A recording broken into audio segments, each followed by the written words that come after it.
Allahu Akbar, Allahu Akbar, Allahu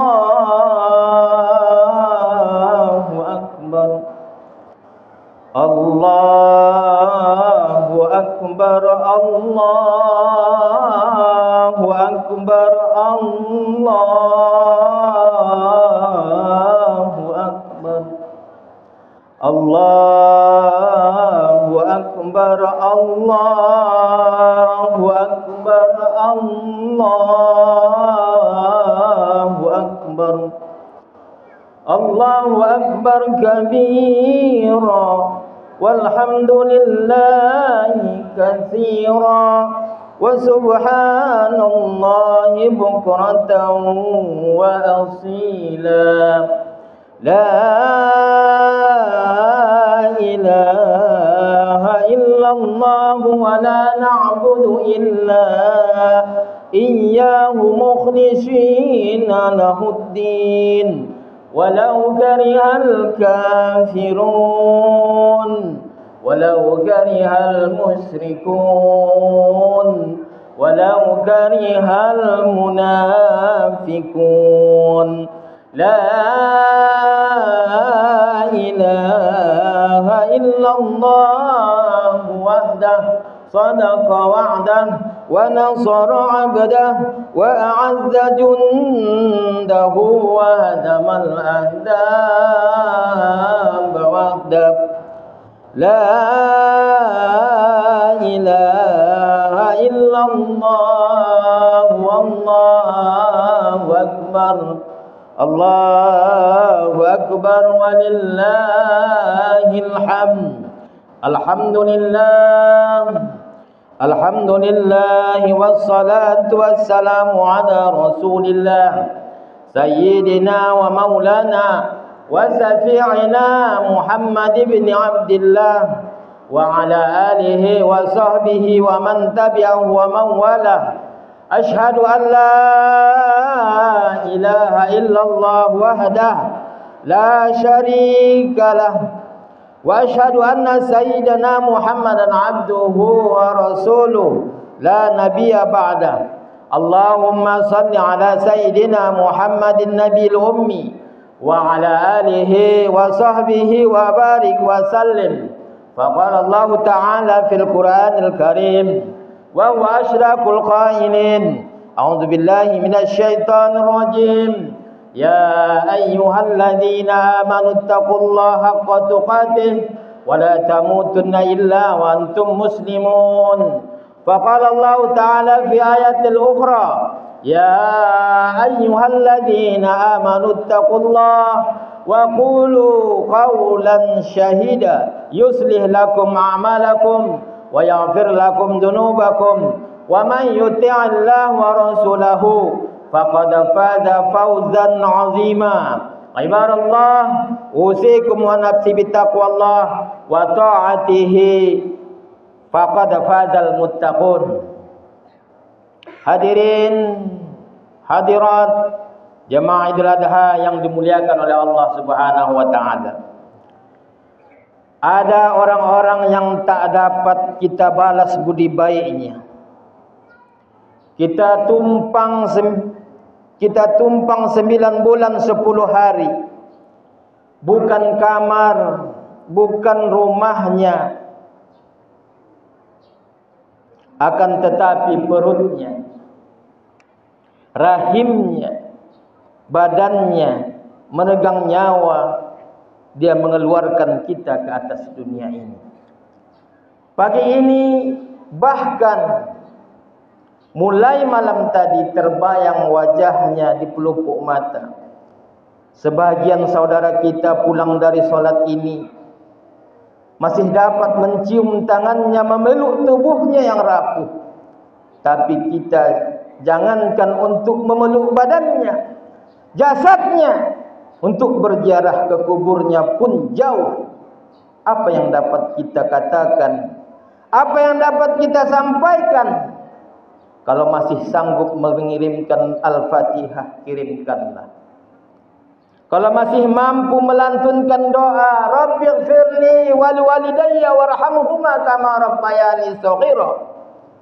Tetesan embun di atas gurun pasir yang panas, itulah yang akan disampaikan para malaikat ke makam-makam mereka. Orang tua yang dulu gagah perkasa melepuh kulitnya kena terik panas matahari untuk menyekolahkan kita.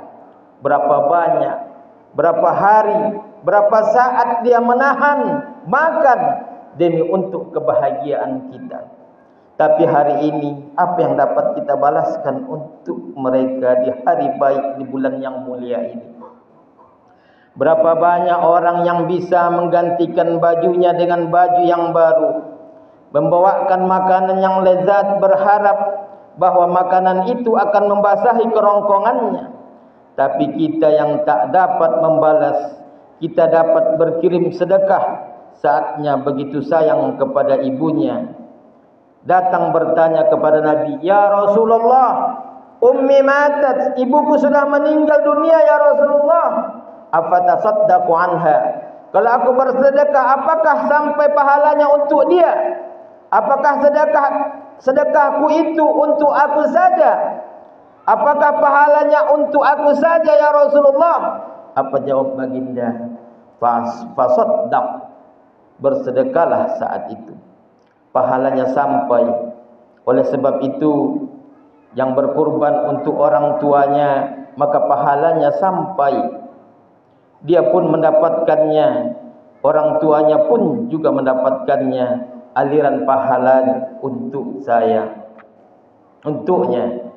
Hadirin jamaah Jumat, salat Id yang dirahmati Allah Subhanahu wa taala. Hari ini kita berkumpul, hari ini kita berzikir, hari ini kita bertakbir mengagungkan asma Allah.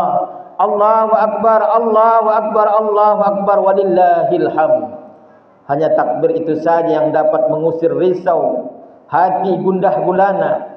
Hanya takbir itu saja yang dapat menghilangkan kesedihan. Hanya takbir itu saja yang dapat menguatkan jiwa. Sesungguhnya di balik tubuh yang gagah perkasa itu rapuh, sedih. Apa yang bisa menghilangkan kesedihan? Dirimu merasa kecil, dirimu merasa tidak bermakna, maka agungkan Allahu Akbar. Dengan melafazkan Allahu Akbar tanggal 10, Allahu Akbar tanggal 11, Allahu Akbar tanggal 12, hari tasyrik tanggal 13 sampai menjelang tenggelam matahari, kita tetap bertakbir Allahu Akbar, Allahu Akbar, Allahu Akbar, walillahil hamd. Datang risamu, usir dengan Allahu Akbar. Datang sedihmu, halau dengan Allahu Akbar. Saat itu kita mengagungkan Allah. Kita sedang bernaung di bawah bayang-bayangan keagungan kemuliaan. La ilaha illallah wallahu akbar walillahil hamd. Hari ini kita masih bisa berkirim doa kepada orang tua kita. Hari ini kita masih bernaung kepada ayah dan bunda kita. Yang perlu kita perhatikan ke depannya adalah, apakah 20 tahun, 30 tahun yang akan datang saat kita sudah mati, dimakan cacing tanah, masuk ke liang lahat, apakah anak-anak kita juga akan mampu mengangkat tangan dan berdoa, Rabbighfirli wali walidayya warhamhuma kama rabbayani shaghira? Apakah anak-anak kita nanti yang akan datang ke panitia kurban berkata, ini kurban untuk saya, ini kurban anak-anak saya, ini kurban untuk anak istri saya, ini kurban almarhum ayah saya, ini kurban almarhumah ibu saya. Kita tak mampu menjawabnya sekarang. Begitu mudah menggerakkan anak lidah. Dia mungkin akan menjadi orang kaya, dia mungkin menjadi pejabat yang punya kuasa. Cita-cita orang tua sudah terlaksana, tapi apakah dia mengenang kita? Tidak ada jaminan kalau tidak kita tanamkan pendidikan agama. Berkurban adalah pesan jati diri kehidupan Nabi Ibrahim alaihissalam. Tapi jangan lupa, berbakti kepada orang tua bagian dari ajaran yang dibawa oleh Nabi Ibrahim alaihissalam. Apa kata ayahnya? Ayahnya bukanlah ayah yang biasa, akan tetapi ayah yang luar biasa. Bukan sekadar penyembah berhala. Azar ayah Nabi Ibrahim pun pembuat patung berhala, pencetak berhala, penyembah berhala. Ketika Nabi Ibrahim mengajaknya untuk menyembah Allah, apa jawab ayahnya? La illam tantahi, kalau kau tak berhenti mendakwahi saya, kalau kau tak berhenti menceramahi saya, kalau kau tidak berhenti untuk memberikan hidayah, kalau kau tidak berhenti untuk mengajak saya, la arjumannaka, kulempar kau dengan batu, wajurni malia, tinggalkan aku untuk selama-lamanya. Pergilah engkau wahai Ibrahim. Kasar kata-katanya. Apakah Ibrahim mencaci maki sumpah serakah? Apakah Ibrahim melawan? Dengan kelembutan Sayyidina Ibrahim alaihissalam, sa'astaghfiru laka rabbi, aku akan mengangkat tanganku memohon ampun kepadamu ya Allah, untukmu wahai ayahku. Aku tetap akan memintakan ampunan Allah walaupun engkau kasar kepadaku, walaupun engkau penyembah berhala. Sa'astaghfiru laka rabbi, aku tetap akan memohonkan ampun kepada Allah untukmu. Apa balasan Allah untuk Ibrahim? Begitulah Allah. Allah tidak pernah membalas satu. Allah tidak pernah membalas satu perbuatan kita dibalas satu. Tidak. Karena sifat Allah, wa ahsin kama ahsanallahu ilaih, yang dibalas Allah untuk Ibrahim. Kalau Ibrahim berbakti kepada ayahnya satu, maka Allah balas untuk Ibrahim dua. Diberilah dia Ismail, diberilah dia Ishak. Dan kedua anaknya, anak-anak itu yang berbakti bukan hanya sekedar soleh, tapi menjadi nabi. Kedua-duanya menjadi besar dalam sejarah. Allahu Akbar, Allahu Akbar, Allahu Akbar, walillahil hamd. Oleh sebab itu, mungkin ada di antara kita yang kurang beruntung, dicampakkan, dibuang, tidak peduli, marah. Lihatlah itu menjadi urusan orang tua kita. Jangan kita urus antara dia dengan Allah Subhanahu wa taala. Karena andai kita gendong dari tempat kita duduk hari ini, kita bawa ke tanah suci Makkah Al-Mukarramah, kita gendong dalam keadaan tawaf sa'i dan umrah, kembali lagi ke tempat kita ini, belum dapat menebus satu tetesan darahnya saat ia melahirkan kita, belum dapat menebus susah hatinya, tidak dapat makan minumnya, muntahnya, panas dingin tubuhnya saat kita berada di dalam rahimnya. Andai dia salah, biarlah kesalahan itu antara dia dengan Allah saja. Tak perlu kita menjadi hakim yang merasa lebih berkuasa daripada Allah Subhanahu wa taala. Oleh sebab itu, apa kata Allah dalam Al-Quran? Wa qada rabbuka alla ta'budu illa iyyah. Allah mewajibkan supaya engkau beribadah kepada Allah Subhanahu wa taala. Setelah Allah, langsung kepada kedua orang tua. Wa bil walidaini ihsana, berbaktilah kepada orang tua. Ini pesan pertama khutbah Idul Adha 1446 Hijriah. Apa maknanya? Ada 3 poin penting yang kita bahas. Yang pertama, pesan Ibrahim alaihissalam, pesan kemuliaan, keagungan, tidak hanya penyembelihan hewan kurban, tapi memperhatikan pendidikan anak-anak kita di masa yang akan datang. Patah tumbuh hilang berganti, akan daun-daun yang hijau hari ini akan layu dan mati. Mana penggantinya? Ada tunas-tunas baru hijau muda. Kalau tidak kita tata dari sekarang, kalau hendak membentuk buluh, kata orang Melayu, buluh berarti bambu. Kalau hendak membentuk bambu, kalau hendak membentuk buluh, lihatlah dari rebungnya. Dia akan bengkok dan melengkung. Dia akan menjadi jambangan di tengah taman. Tapi kalau dia sudah menjadi bambu keras, hanya 2 kemungkinan. kalau dia tidak patah atau kepala kita yang akan pecah.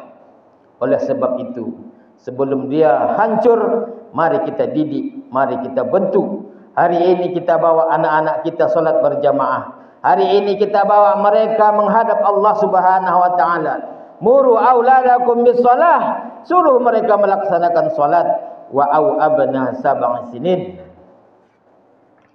Ketika mereka berumur 7 tahun, kalau 7 tahun sudah salat, apa maknanya?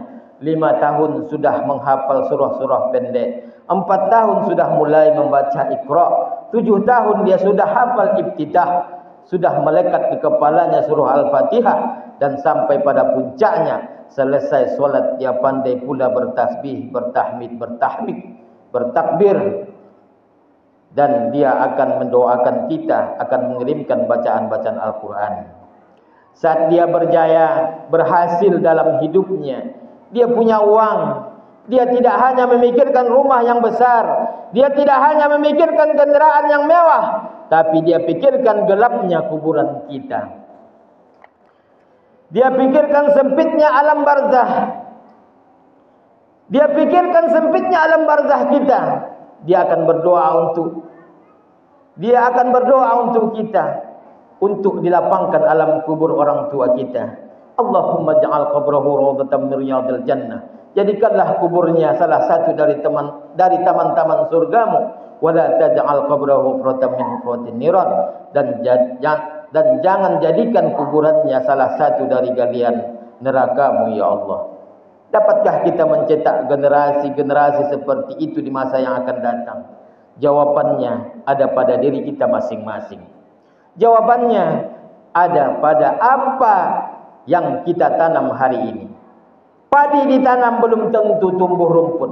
Apatah lagi rumput itu betul yang kita tanam, tak akan pernah tumbuh padi. Oleh sebab itu, sedangkan baik pun kita yang kita buat, kita daftarkan mereka ke pondok pesantren, mungkin dia akan lari. Kita masukkan dia ke pondok tahfiz Al-Quran, mengaji, mungkin dia akan melawan.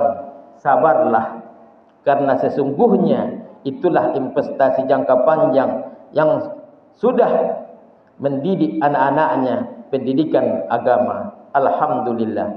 Yang masih belum, ma ta'buduna min ba'di, kata Yaqub alaihissalam, wahai anak-anakku, ma ta'buduna min ba'di, sesudah aku mati nanti kalian akan menyembah apa?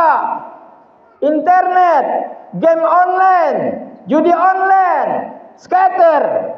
Oleh sebab itu, pesan dari Idul Adha tidak ada hanya sekedar menyembelih hewan kurban, akan tetapi pendidikan anak usia dini, tanamkan Al-Quran, tanamkan akidah ahli sunnah wal jamaah, tanamkan bagaimana berbakti kedua orang tua. Allahu Akbar, Allahu Akbar, Allahu Akbar, walillahil hamd. Adapun pesan yang kedua dari Idul Adha adalah Id artinya kembali, Adha artinya berkurban. Adha udhiyah, pengorbanan. Sebahagian dari hasil belanjamu tabungkan hanya untuk seekor kambing. Kalau anak laki-laki disembelihkan 2 ekor kambing, anak perempuan disembelihkan 1 ekor kambing, menebus. Ada yang ditebus, yaitu akikah. Sebenarnya tebusan itu taklah seimbang dengan biaya bayi tabung yang harganya di atas 100 juta, tapi kita hanya menebusnya hanya dengan seekor kambing harganya 2.500.000. Tidak sebanding, tidak seimbang. Begitu juga nikmat yang diberikan Allah Subhanahu wa taala. Adakah yang dapat menghitung berapa tetesan darah yang dicuci buah pinggang? Ada yang bisa menghitung berapa hembusan napas paru-paru? Ada yang bisa menghitung berapa nikmat besar karunia Allah Subhanahu wa taala? La in syakartum, kalau kau bersyukur, mensyukuri nikmat ini, la azidannakum, akan aku tambah, kata Allah. Wala in kafartum, tapi kalau kau kufur berarti tutup, tak kau nampakkan nikmat ini, seolah-olah tak pernah ada nikmat sehat, seolah-olah tak pernah ada nikmat jabatan, seolah-olah tak pernah ada nikmat ilmu pengetahuan. Seakan-akan kau hidup dibesarkan oleh angin. Seakan-akan engkau ada di atas dunia ini tanpa kuasa Allah Subhanahu wa taala. Saat itulah sebenarnya ajab sudah turun, nikmat berkurban, kurban perasaan, kurban uang belanja, kurban bagian dari kekuasaan, kurban dari ilmu pengetahuan.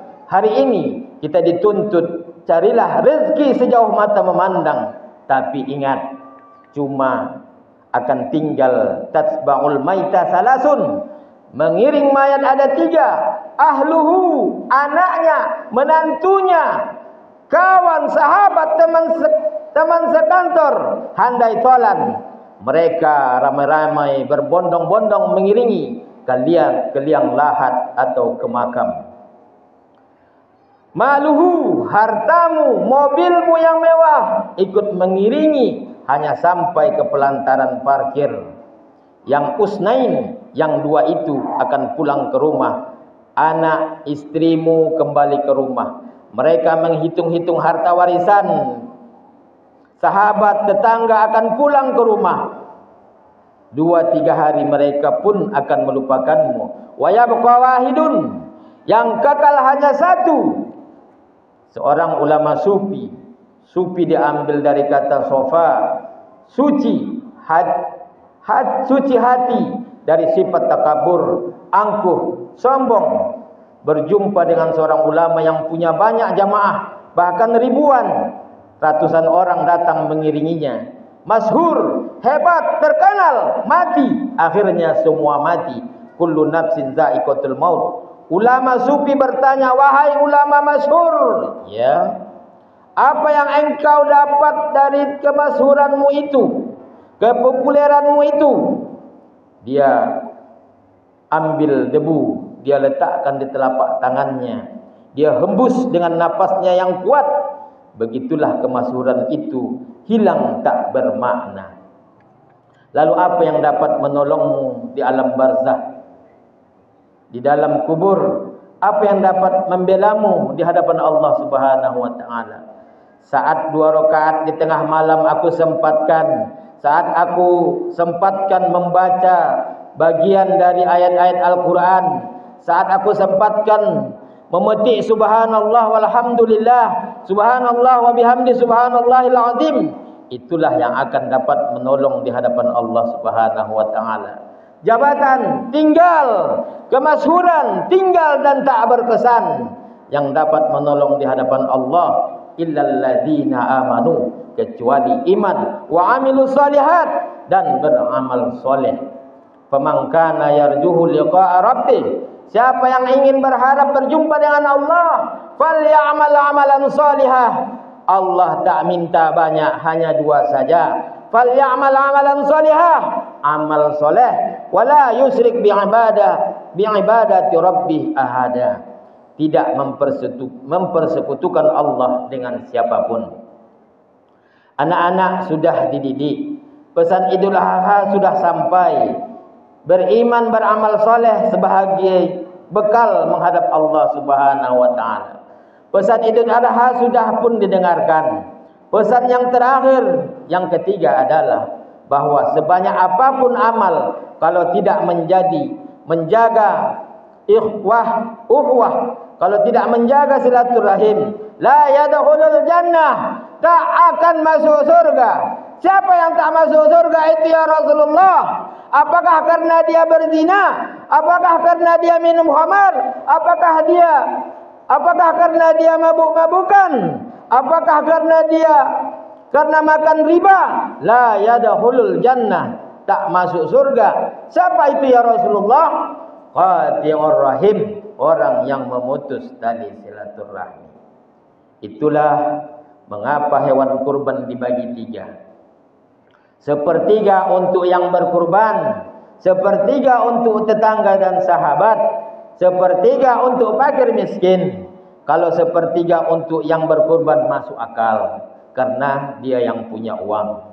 Sepertiga untuk fakir miskin, masuk akal, karena menolong yang miskin, yang susah, yang melarat, yang tak dapat makan daging. Tapi sepertiga untuk kerabat, sepertiga untuk tetangga, untuk sahabat. Mengapa ada jatah mereka dalam daging hewan kurban kita?